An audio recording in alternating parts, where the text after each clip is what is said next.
Welcome to MMAYHEM TV. My name's Christian. This week on the show, we're going to take a look at MMA right here in Australia. But first, the big news of the week. Last month, we were all talking about this potential UFC super fight between Anderson Silva and John Jones. Well, now all the talk is Anderson Silva versus GSP. In fact, it's more than talk. Dana White has said this is the fight that has to happen in 2013. Anderson Silva says, yep, I'm up for it, bring it on. The only issue here is that GSP doesn't seem too keen on a super fight against Anderson Silva. So this has led some fight fans to speculate that maybe GSP is scared of Anderson Silva, that GSP doesn't actually believe that he could beat Anderson Silva. Well, I reckon that GSP could beat Anderson Silva. In fact, I think this is the perfect matchup. Now, some people are saying that it breaks all the rules. You can't take a guy out of middleweight and make him fight a guy out of welterweight. That'd be breaking all the rules. Well, stuff the rules. You know, this whole sport was created to find out who was the very best. Is it a little unconventional? Sure it is. But the idea of one guy smashing another guy in the face to the cheers of 15,000 people, that's a little unconventional and out there as well. And the only thing I would say is that if the UFC want to be serious about this, if they're doing this fight for the right reason, get rid of the time limits, get rid of the rounds, and fight this to the death. Otherwise, we're going to end up with a boring decision or a majority draw. And that means that we'd have to go back the next week and do it all again. And the UFC would hate that, wouldn't they? Move of the week. As always, I'm joined by Professor Jason Robic from Access Brazilian Jiu-Jitsu on the Gold Coast. This week, it's the triangle. Rightio, so here we are. The guy's about to unload. I break his base with my legs. Start to come out, put my foot on his bicep.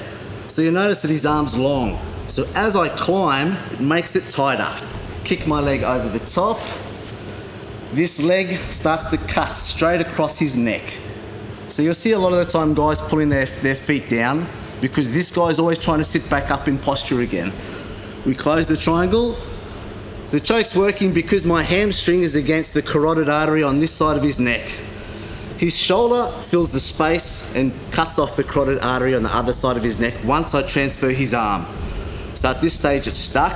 I could armbar him here, but I lift up, cut his arm across, trap his head, make sure I cinch my foot into the back of my knee and cut off the circulation. Now, I had a bit of a look around and I didn't see any Australian MMA Hall of Fame or any top 5 lists, so I've gone ahead and put my own together this week on MMAYHEM TV. Before we get into the top 5 Australian MMA fighters of all time, according to me, a special mention has to go to Kyle Noke. Not in the list now, but he definitely will be in the years to come. Number 5. Chris Haseman, a journeyman from Brisbane who has fought all over the world, and it was back in the days of the no-holds-barred era of the mid-90s. Not too many rules, and opponents including UFC all-time greats Matt Hughes, Jeremy Horn, Evan Tanner and Marilla Bustamante, as well as arguably the greatest of them all, Fedor Emelianenko. Chris Haseman still fights for the Rings promotion in Australia. Number 4. My number 4 is Anthony the Hippo Perosh. A 3-4 record spread over 6 years in the UFC. His last-minute decision to fight legend Mirko Krokop at UFC 110 in Sydney is now a part of Australian MMA folklore. Perosh is a highly regarded fighter around the world of MMA and is an excellent ambassador for the sport in Australia. Number 3.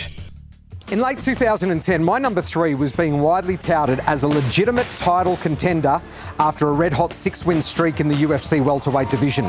George Sotiropoulos caught the attention of fans around the world with victories over the likes of Joe Lauzon and Joe Daddy Stevenson, but the last 2 years have been a disaster for George Sotiropoulos, so a very impressive MMA career nonetheless, but he comes in on my list at number 3. Number 2. Now, some might suggest that an 8-12 MMA record, which includes a UFC record of 1 win and 6 losses, shouldn't have you on any list in any sport at any time. But Elvis Sinosic is a legend of Australian MMA. He actually fought for the UFC light heavyweight title in 2001 against Tito Ortiz. This is the only time an Aussie has fought for a UFC world title in the 19 years the sport has been going, and it may be many years before it happens again. Elvis also submitted one of the greatest submission exponents in MMA history, Jeremy Horn, at UFC 30. Elvis also fought Evan Tanner, Forrest Griffin, Babalu and Frank Shamrock, and is a true pioneer of the sport in Australia. Number 1.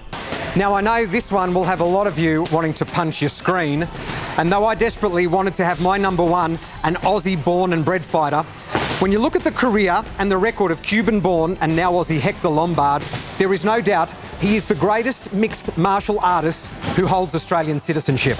Although his UFC debut this year was an utter disappointment, his record of 31-3 stacks up with the very, very best and against world-class fighters both here in the United States. My dream is to one day have an Australian-born fighter who learns his craft right here to be number 1 on this list, but for now it's got to be Hector Lombard.